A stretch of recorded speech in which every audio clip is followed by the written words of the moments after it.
So do you know how to write an email?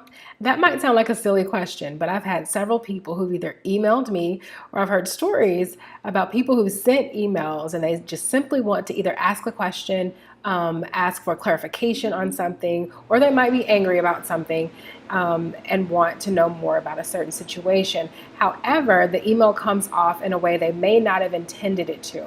And so in this video, I want to give you all some tips for writing an effective email when you're wanting to reach out to faculty, staff at your school, or really anyone from that matter, so that they read your email and that you get your point across in the way you intended.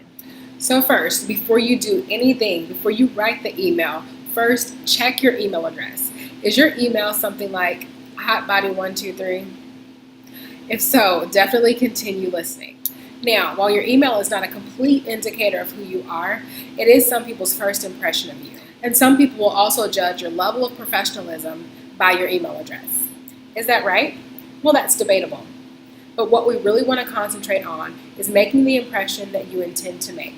So check your email and ask yourself, is this presentation of me the impression that I want to make to others? If you're struggling with this, try something like your first name dot last name at gmail.com or at yahoo.com or whatever email service that you use. I personally recommend having your name in some form in an email for several reasons. First, it's helpful when someone might be searching their inbox to either send you something or when they're looking for something you may have sent them. Second, an email with your name in some form is easier to remember than an email with random numbers and letters.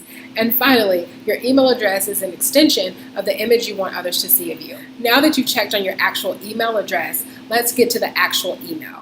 The first thing you want to do in an email is make sure you address the recipient by their formal title or name. So for example, if you have a instructor named Jane Doe, it is more appropriate to say, "Hi, Instructor Doe," or "Professor Doe," rather than Jane, right? If it is appropriate to call an instructor professor by their first name, they will let you know that in the reply email, or they'll let you know in general what they prefer to be called. This is also a sign of respect and shows that you respect boundaries.